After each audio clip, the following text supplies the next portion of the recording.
Well, good evening, ladies and gentlemen. I'm Bruce McDonald, and this is the Telemanker Review. It's Wednesday, the 7th of May at 7:20 p.m., and time keeps on turning, as they say. Time keeps on turning. Yeah, let me just adjust my volume here so I don't have to shout. I do this every friggin' time, man. Hello. Yeah, there we go. Now, tonight I thought I would just, have a casual chat, try to assimilate a lot of the stuff we've been taking in for the last week or so. I mean, really, the last 3 months. It's like a golden age of the Telemanker Review. With a limited set of ears on the planet that can even understand what's being said. So pat yourself on the back, okay? There's a lot of pieces to put together here. Lot of pieces, okay? Number one is, I think the biggest question is, how could this even happen to us? How could we find ourselves in this sorry state? Broken. And make no mistake about it. I mean, we're a broken people right now. And I'm not limiting that just to the first world. The infection is here in Costa Rica. It's like a mind virus. It came through the digital systems, but it really began before that. A lot of planning has gone into this. A lot of planning indeed. I think that there has been a tremendous amount of time manipulation.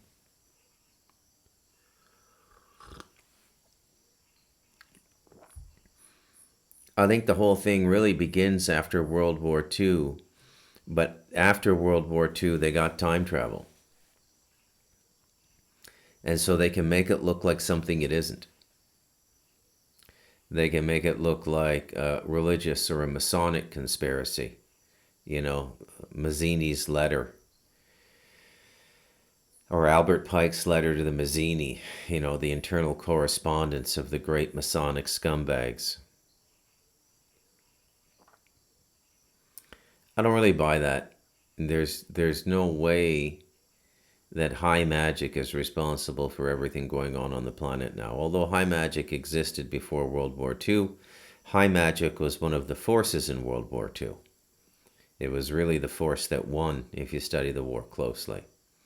The other force might have been considered something like wizardry, more of the sort of the Tesla stuff, right? And that was represented, I think, by the German people and the Germans. The Germans got raped in the 20th century. By sheer innovation and productivity, they were earmarked by all natural law. Natural law being meritocracy, by merit. The Germans were earmarked to lead the world. But that didn't sit well with certain groups on the planet. The Kabbalistic Masonic groups did not like that. Why do I say that Germany was marked to lead the world? Man, you just got to do a little bit of looking, for all of the stuff, okay? So, for example, there's little things in history that most people wouldn't pay any attention to, and they can't really connect the dots. I don't know if you're aware of this, but when you lose a war, you lose your patent registry as well. Okay? When you lose a war, you lose your patent registry as well, meaning that you have no more claims in any international forums on patent infringement. Okay? Now, when you go back to the early 20th century, the early 1900s, before World War I, The predominant mode of communication was newsprint. Newsprint was actually cutting edge technology to build machines that could print 500,000 copies of a newspaper.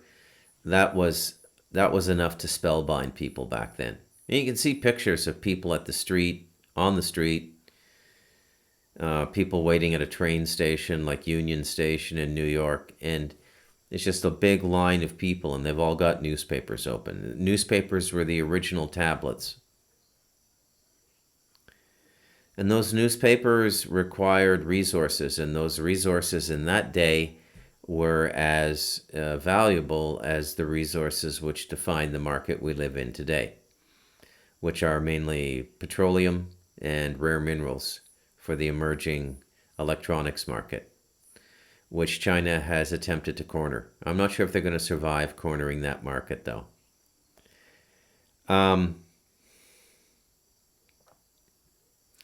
Now, it used to be that newspapers were printed with an ink that was made from whales. I'm not quite sure how that worked. And let me just look that up briefly, because I don't want to talk shit on the Telemanca Review. What part of a whale used to be used to make ink for newspapers?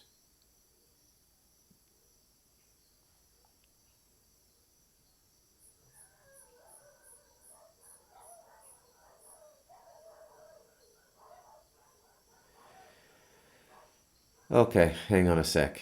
I might be wrong about this. What was used to make ink in 1905?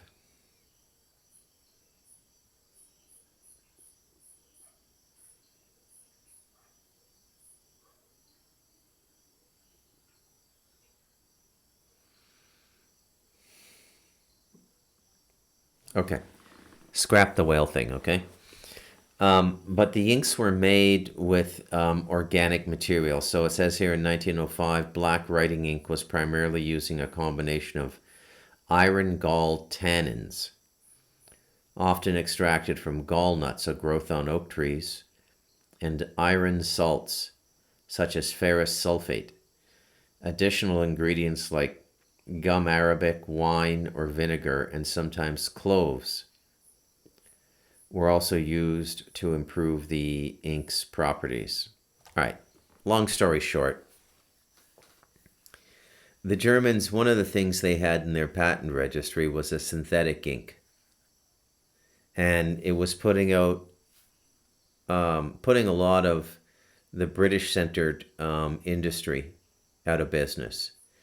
And I hate to keep bringing up this point, but there's no way to look at history anymore without making this correlate. Okay? And it's an unfortunate thing, because I'm not that comfortable doing it, actually. When you say Britain in 1905, you're talking about the largest and most powerful Jewish diaspora as well. Okay? That's where the Jews congregated. They were still all in. It was so prevalent that they used to call London City, and London City was.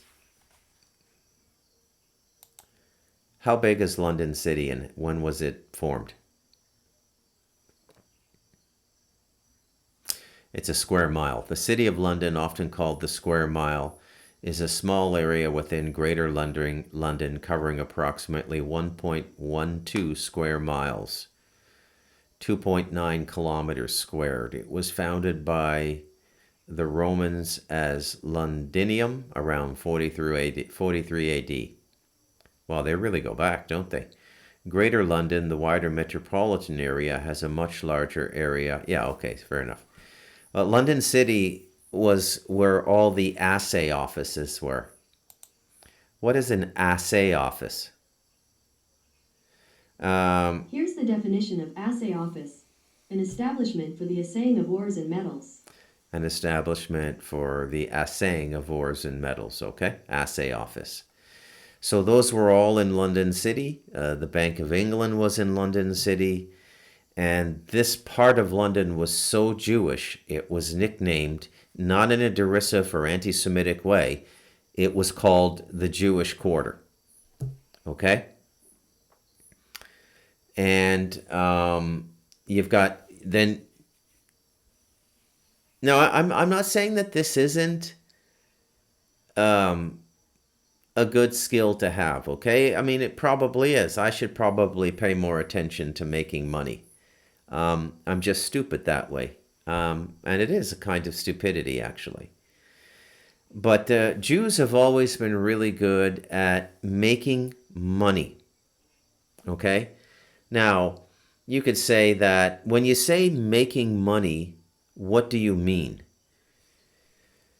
Well, it's not if you end up making a lot of money by doing something that you love, like J.K. Rowling writing Harry Potter, I wouldn't call that making money. I would say that that is somebody who made money as a result of their book writing. Okay? As a result of being the key addition to make money.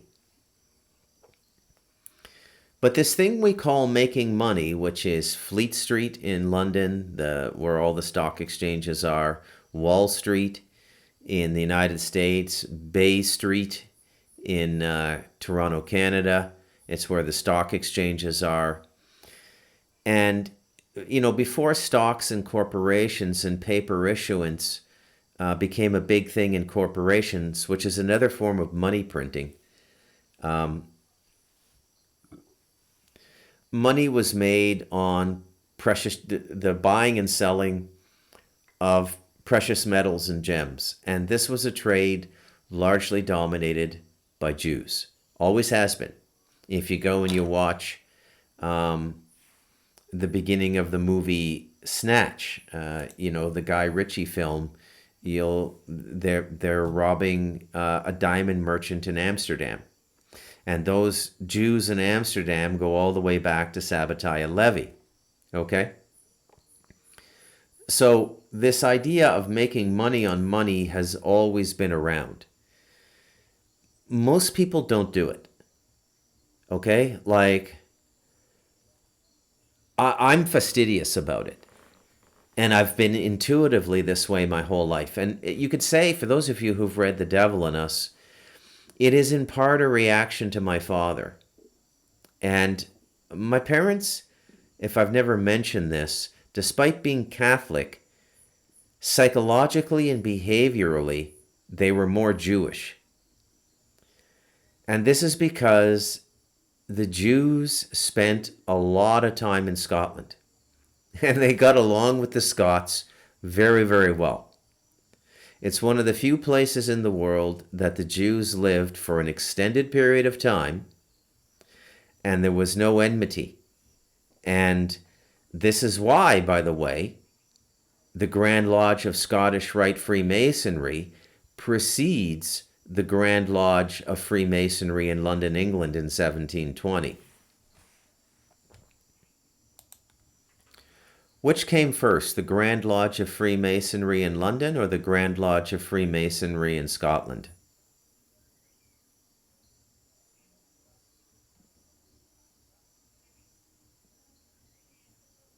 Well, they're saying I got different information when I was doing my research for The Light of Darkness. And I write this stuff down. I'm a technical writer.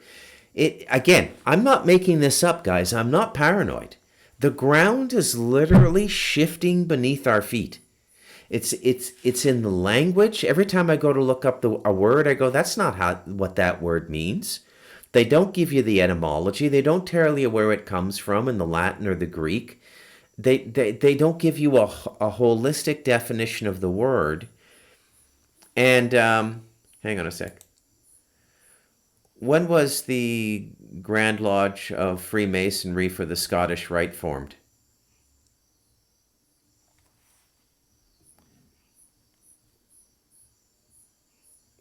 No, that's not true. 1801, but they're... Anyways, they're saying Scottish Freemasonry dates to the early 15th century. Okay? Now, there are books written about this, the relationship between the Scots and the Jews. I get along with Jews famously, okay? A Scottish Catholic and a Jew are about 90% the same thing, okay? which is why I understand this stuff so well. It's in my bones, okay?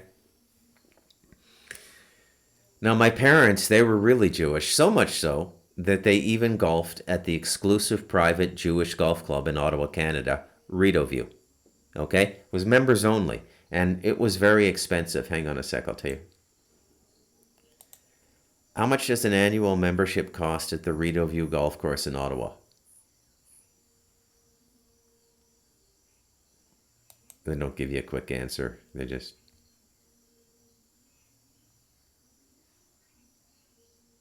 Oh no, they just got a PDF there. They don't do a lot of advertising. Yeah, never mind.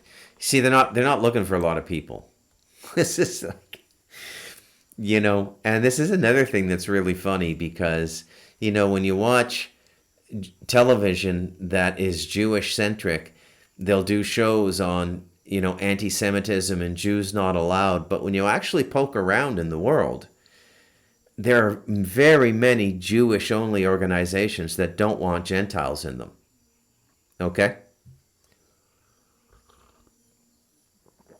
So lo and behold, my parents were very Jewish. My father especially. He had an uncanny way with economics, which is why he was one of the point men on the original free trade negotiations between the United States and Canada, which was done through a private sector organization called the Canadian Exporters Association. And my father was loaned to them from the Ministry of External Affairs to work on this free trade thing. A total fucking scumbag, my old man. Total scumbag. Okay? I got no problem admitting that. I don't think he does either on the other side anymore. I think he's learned his lesson, so to speak. Whatever he had to go through in those 11 months before, the book came about and everything. And so I understand what I'm talking about here. Where the hell am I going on this podcast? Oh, yeah. I'm talking about like the disturbing 3 weeks or 3 months of podcasts I've done on the Talamanca Review and tying it all together, okay? And we were starting with the early 20th century. So there's a lot of patents you lose. And so the Germans were very ingenious people. They came up with a synthetic ink. They lost all those patents after World War I. The British took them all. Okay, there's a lot that goes on in war that is of a commercial nature. Okay? It is the ultimate form of hostile takeover. Okay? And it's very, very commercial war. World War II was really the last stand of the Germans, and I think it was orchestrated, and it was orchestrated. Okay? They wanted to destroy the German people because the German people were a threat. And that's extended to all white people now, which is why you're seeing this rising anti-white sentiment, okay? It's coming from this group, which itself is white. If you're going to tell me Ashkenazi Jews are not white, I'm going to tell you to go fuck yourself, okay? They mainly come from Eastern Europe and Khazaria, okay? Which is Eastern Europe or Central Europe in Ukraine, okay? So Ashkenazi Jews are fucking white. They're as white gets. They eat potatoes. And wherever you see potatoes being eaten, you're looking at white culture, okay? So they're fucking white. And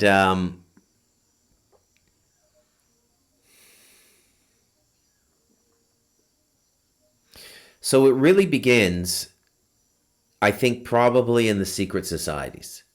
So I've said before on the Talamanca Review that extraterrestrial contact begins in consciousness before there's a physical manifestation.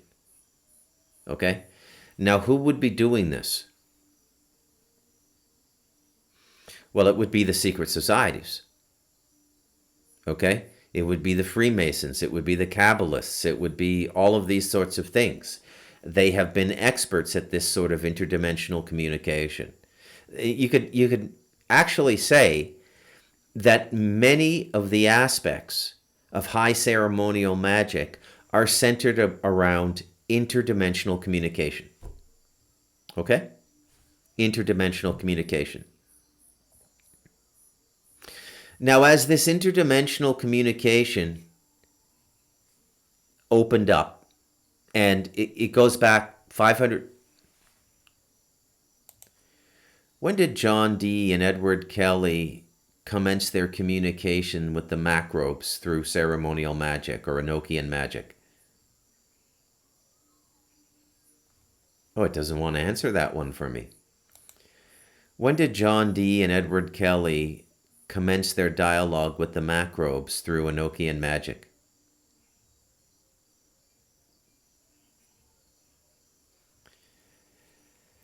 John Dee and Edward Kelly began their spiritual dialogues with what they believed were angels rather than microbes. I said microbes, but that's how macrobes is what they are, actually. That's how Michael Sarion describes them. Through Enochian magic starting in 1582. They communicated through scrying, using a crystal ball or other reflective surface. And Kelly acted as Dee's scryer, receiving visions and instructions from the angels. Yeah, pretty sure those aren't angels. Okay? Pretty sure those aren't angels. You know, as you get into this field, you should do your very best to strip yourself of all of the religious language, because it's just going to confuse you. You should go into this with the mindset of a scientist. You should just be open-minded. Don't project anything onto it. Don't say, what is this? Or don't say, oh, it's an angel. You know, I told you, when the white light appeared, when I was writing Stardust Ranch, which I documented in Big Trouble in Limon, Part 1, my wife, being an evangelical, she said, it's an angel. I didn't say anything. You know, if she wants to believe that, that's okay with me. I knew it wasn't an angel. It was a benign life form manifesting as a ball of light. I knew it was benign by what I felt. Okay?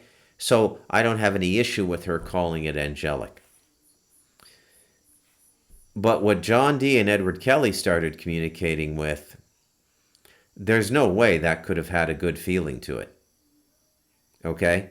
And that again, it's totally whitewashed. And we're going to get more and more of this as the digital records and the AI take over. Okay, so just you look at what AI can do now just on the front end. And when you consider that DARPA and these ass jacks are usually about 5 decades ahead of us, that may be even greater now. You got to understand that this AI has been in some form of prototype form for quite a while now. And probably at a power and an ability we can't imagine as it runs through Cray computers. If you don't know what a Cray computer, look it up. Kray. They run so hot. They need to be put in like a freezer that's like minus 256 degrees. What is the temperature in which a Cray computer operates? It's actually CRAY, not KRAY, sorry. Cray supercomputers typically operate at chilled water temperatures to facilitate efficient cooling, with the specific temperature depending on the model. While not explicitly stated in the search results, Cray XDP systems can operate with a higher chilled water temperature than traditional air-conditioned units. So I don't even think they make this information public because they don't want these computers spreading around the world. And don't for a minute think that we've lost our edge in terms of military and that sort of stuff. We absolutely have not. If we go into a war and we're allowed to be decimated in Western Europe and North America, it's because we're the new Germans, okay? And they want to get rid of us because we're whatever this thing is coming in, okay? And by the way, if you listen to this show and you're Jewish, you can't trust what you're negotiating with. This is not Hashem, Okay, this is not God. What these whack job fucking rabbis are talking to and what they communicate with through the ark and what they communicate with through the temple is not God. Okay? It is not God. So, and you can't trust it, and it will betray you too. Okay? So we're way ahead still militarily, but they don't want us to know that. You know, they want us to believe that it's a much more even game, and it isn't. Okay? Anyways, let's get back to it. So, the fuck am I talking about tonight? Oh yeah, trying to sum up this last 3 weeks and 3 days of podcasting, okay? Because we've had a lot put on us because I get the podcasts basically just a little bit before you. And I'm digesting them too, even when I'm broadcasting them. Okay? And all of these things are firing in my brain now. Okay? There's something that came out just yesterday that I think is really, really worth taking a look at. So we're going to do that right now. Yeah. Some of the stuff Greer says is so crazy, and he's like a guy who he's really easy to dismiss. See, I've got that printout papers there for you. Which ones? It should be below the rain sown stuff. These. Yeah, if you want to pull that up. But like, I mean, he's been on this stuff for so long. He has, and he's never produced anything of actual worth. There you go. There's a good one. I thought you might appreciate that. May not be something you want to put. Emily and Stephen Greer, Haifa, Israel. Emily Kramer and Stephen Greer were married Saturday at Baha'i World Center. The bride is the daughter of Miss Douglas Kramer of Palm Beach, Florida, and the late Dr. Cromler. She graduated from the University of Pennsylvania and received a master's degree in occupational therapy from Boston University. She was employed by the Peace Corps in Barbados. The bridegroom is the son of Mr. and Mrs. James Greer of 1201 Princeton Avenue.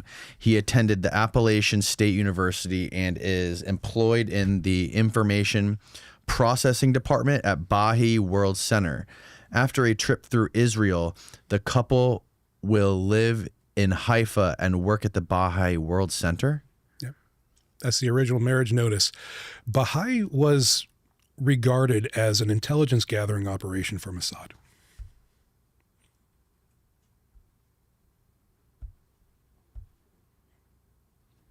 And The Stephen pin Greer drops, worked for these people. And he worked for them. He started with those people. Then he got This is funded by before he was an emergency room doctor? I've done a lot of research on Stephen Greer. I don't want to make any claims that get me in any kind of trouble about Stephen Greer, but it doesn't look to me like he had enough time to even do medical school and a residency. And certainly the old newspaper articles don't refer to him as Dr. Greer. It's like he goes right into UFO stuff. So if he worked, there's indication he worked for a very short time at a small hospital in western North Carolina and then went directly into shilling UFOs for Rockefeller. Holy shit. Now, if you go to the next page, that's one you might not want to. Don't say Rights? it out loud. No, you don't want to say it. Why out can't I say it? loud. Okay. Rights- It's your podcast, man. Rights of homosexuals, opposite opinions, the National AIDS Hysteria Awareness Test. Okay. We thank you for publishing Associated Press coverage of the October 11th March on Washington for gay and lesbian civil rights. However, as part of our 75 marchers from Asheville, we would like to correct the important inaccuracy. Okay, so what is this about? So that's an op-ed piece that Stephen Greer wrote about himself, and you can see the highlighted portions there. Okay. Oh, the highlighted portions. We feel that the struggle for our civil rights as gay and lesbian citizens is intricately linked to all struggles against racism, sexism, and anti-Semitism in the country and worldwide. We have fought and died for this country. We are its doctors. Signed by Dr. Stephen M. Greer, MD of Asheville. Now, I have absolutely nothing against homosexual rights, anything like that. I completely agree with the premise. Yeah. But if someone's living a double life and doesn't doesn't bring that out and own that in this world, and you want to be believed about briefing the CIA and the president and all these people on UFOs, that's a little, his early life doesn't add up to me. Yeah. And look at the date on that versus the marriage. He's not Jewish, is he? I don't know. It may be. Well, yeah. What's the date? Where's the date? Oh, October 16th, 1987. And when's the marriage? The marriage was. I think you put it down. The marriage was August 30th, 1979. Wow. So what's his story? It doesn't add up if you go through old newspaper archives. That's all I can say. I don't want to editorialize it or give my opinion about, but he has never presented anything that worked out. The little Atacama alien, the any of that. He has been saying the same shit for decades and being given a platform, almost like a behavioral conditioning program. Every one of his podcasts does millions of views too. Is it organic? One thing I've noticed with social media, it might be, but it might. Yeah, a lot of bots. A lot of bots. A lot of bots. A lot of media companies that will push you and make you look like you're bigger than you are, but it's hollow engagement. I've been noticing so many of these bots lately. Yeah. There's like I feel like lately, I don't know how else to say this, but it seems like anti-Semitism is in vogue right now on social media. Certainly, yeah. I watched a video, a clip from the Joe Rogan podcast the other day, and it was like him and a bunch of his buddies talking about the JFK files or whatever. And then I think it was Ari Shaffir maybe, brought up all like the Israel connections in the JFK files that just came out. Sure. And then Joe said something else or whatever. And almost every fucking comment in that episode was like, essentially like, if anyone ever mentions JFK and doesn't bring up Israel, I don't believe you anymore. And it's all like, Joe's a nop because it changed the subject when this guy brought up Israel. It's like, Israel is behind everything now. Yeah, you'll see a lot of hateful stuff jump up in the comments that looks like, you look into the person posting it and they don't even have a real account. Yeah. My point is it doesn't feel organic. No, it feels unnatural. You can't not look into socioeconomic and world global issues and not see the Mossad in some things. 100%. Of course. But that is not to take it into everything. It's just, if the data's not there, then you shouldn't be looking for phantoms just as a boogeyman to look for. But certainly Mossad was into a lot of shit that they shouldn't have been, including, you asked about Puharish and Uri Geller. Puharish went over to Israel and met with Uri Geller at the behest of a Mossad colonel, met him, was hooked up with him to bring over to the United States. James Randi, there's indication that he may have been part of two sides to that same op that would go back and forth on one another in the media to discredit the whole thing. But Puharish came back and started doing his testing on children the same week. And that was after his trip to Israel. It's like somebody gave him the green light. And it's like, who the fuck is running this? My mind is always going overdrive on this Israel stuff too. And it makes me wonder about this sort of like deep state war, if you want to call it that, over Donald Trump. And if there's one thing that we know is absolutely true, is that the CIA hates the Mossad. The CIA and the Mossad do not get along. Is that like obvious to all of us? Because it looks to me like they're two sides of the same coin. It's pretty obvious to me talking to a lot of former CIA operators. And when I ask them about Israel and when I ask them about the Mossad, it's just constant fucking frustration with these people. It may be, yeah. I hate thinking that the CIA are traitors. I would love to believe that there are actually patriotic people within these organizations and that they're as frustrated with shit, Epstein's, as we are. I don't know. I don't know Bustamante. I don't know any of the people you've had on the podcast. I couldn't tell you, but damn, it's a dark world where you think that you need to look over your shoulder even at your own people that are supposed to protect you. And I don't know. So I think we can ask out loud, who the fuck is Stephen Greer? Now, I always go by my gut. I got a really good intuition, and I've said numerous times on the Talamanca Review, I don't trust Stephen Greer. John Edmonds said a few things that certainly primed me to think this way. But there's something fundamentally disingenuous about the way he goes about his business.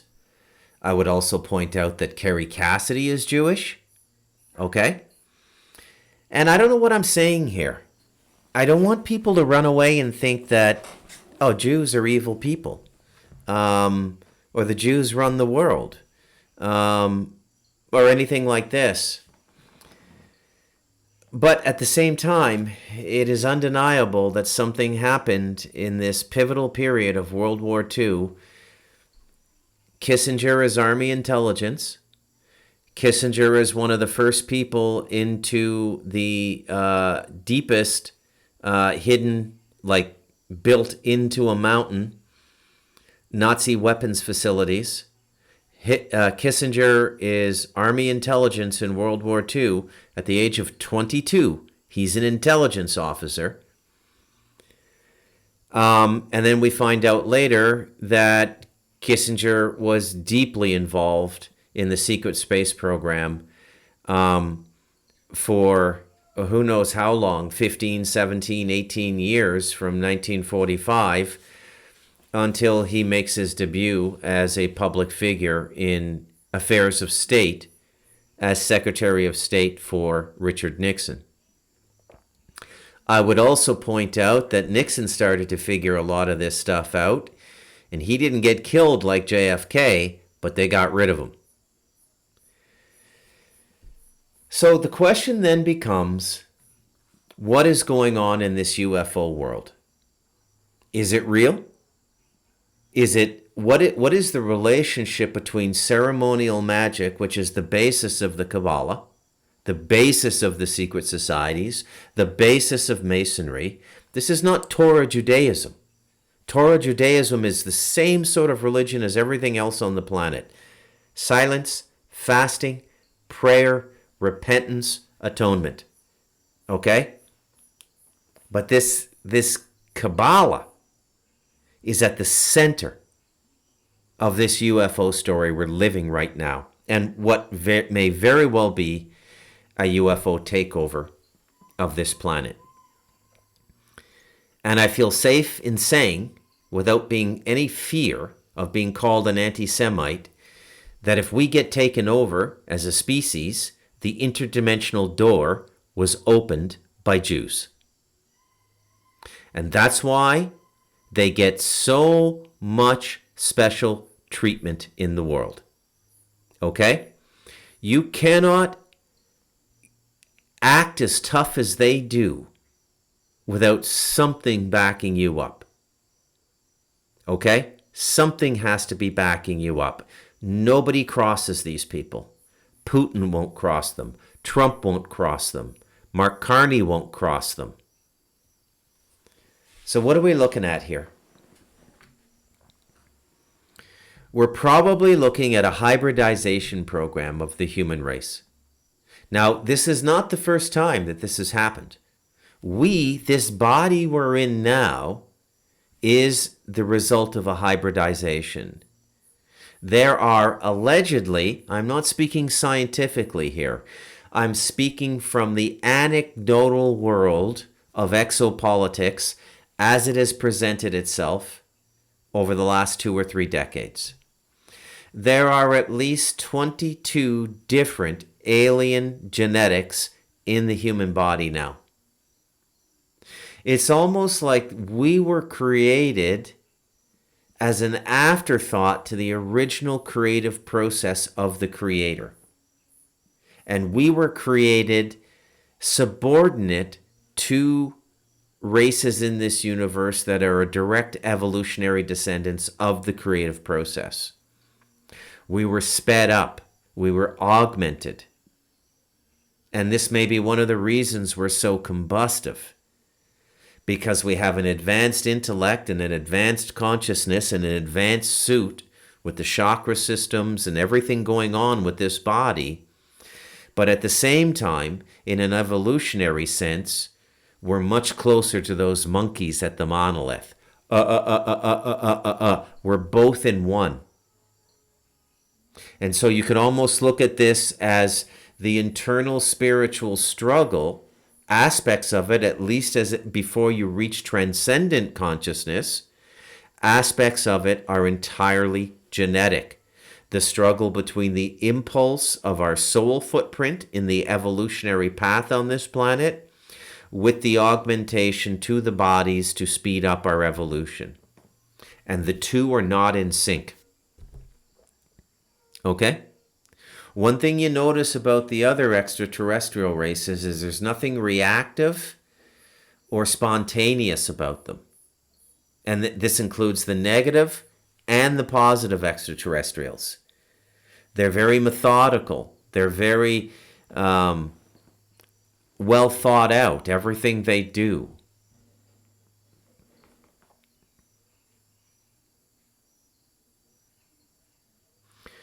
So what is it I'm trying to say on the Talamanca review tonight? Well, let's go back and look at one of the grandfathers of disclosure, Jordan Maxwell. Jordan Maxwell was trying to tell us that something other than God was coming through and being represented by our Abrahamic religions, both Judaism and Christianity, which were his two principal focuses. He left Islam alone. Why he did that, I don't know. I would say, all the modesty aside, that I have advanced Maxwell's work with the theory of the black box. Now, the black box is what they need to keep us in. Because once we go transcendental, we're uncontrollable. And they may come out with some hybridized form of human being, and 99 out of 100 people are going to go, that is the difference between an ox cart with wooden wheels and a Cadillac Escalade. I want the hybridization. Give my children the hybridization, please. And that would be a huge spiritual mistake, because that would be the next phase of the black box containment of the spiritual and consciousness possibilities of the human race. Now let's circle back to that excellent 8 minutes that the guest on Danny Jones spoke about Stephen Greer. Stephen Greer is a super weird guy. Okay? He's married to an Orthodox Jewish woman. He worked for the Baha'i Church, which, as the guest said, was and is a Mossad intelligence gathering operation. Okay? That was the Baha'i temple I filmed in Panama when I was visiting Jim and Yoshi, by the way. And I know for a fact from firsthand testimony of friends of mine, because you meet a lot of people when you write a book like Stardust Ranch. Digitally meet them. I've never met them in person. The only people I'm going to meet for the rest of my life are people who come here to meet me. And I'm okay with that. Stephen Greer is a super weird guy, okay? I did not know that he might not be a medical doctor, but I trust what that guy said on the clip. And again, I heard that he would show up like 15, 20 years ago. He would show up at the UFO conferences. He was never with his wife. That Stephen traveled with a boy. And I mean that in the Roman senator sense. Stephen traveled with a catamite, a young man that he sodomized. You can say lover if you're gay friendly. I think the sexuality this extraterrestrial, extra-dimensional, Kabbalistic stuff is bringing in is actually an insult to gay people. Okay? And again, it's another one of the modalities by which they operate. They like to go into areas where they can have a big influence on society and be protected from any serious blowback or serious debate. They really like the cover of, you're a homophobe, you're an anti-Semite, Meanwhile, this Jewish agenda is doing so much damage to the world. This homosexual agenda has morphed into this transgender chaos in the first world now, okay? Which is mutating the human race, which would certainly go along with a depopulation agenda because those people aren't going to have kids. Maybe they've told them they'll be able to scientifically reach a point where they can birth in the near future, these transgenders, but they're probably lying to them. It's probably about depopulation. The consciousness that volunteers for the transgender surgeries has been heavily chemically augmented over the last few decades by food additives, fluoride in the water, and countless other things. The vaccines, all of this is contributing to this identity dysphoria inside the human body. Okay? And I'll throw this in as well because it's worth saying. You can throw Stephen Greer with what I've told you about him tonight. And why is he in place to control the UFO narrative? And remember, the Men in Black. Okay? This is one of the most controlled narratives on the planet, the UFO narrative. You could get killed for talking about it. You saw the video I played last night. And now we know why the uniform is the Jesuit or the rabbi. Okay? You can throw Stephen Greer into this same sort of class of person that so often finds itself in leadership now, which I documented very well in a podcast I did probably close to a year ago now, titled The Catamite Parade. Justin Trudeau, Emmanuel Macron, Barack Obama. That's just 3 off the top of my head. The head of the World Health Organization, that Somali dude. There's video floating around in social media now of him dancing in go-go shorts with a belly riff t-shirt on at a gay club. Why are so many of these homosexuals being put in? And I don't even want to say that they're homosexual, because again, I have gay and lesbian friends, and I don't want to insult them. And this is what they try to get you to do.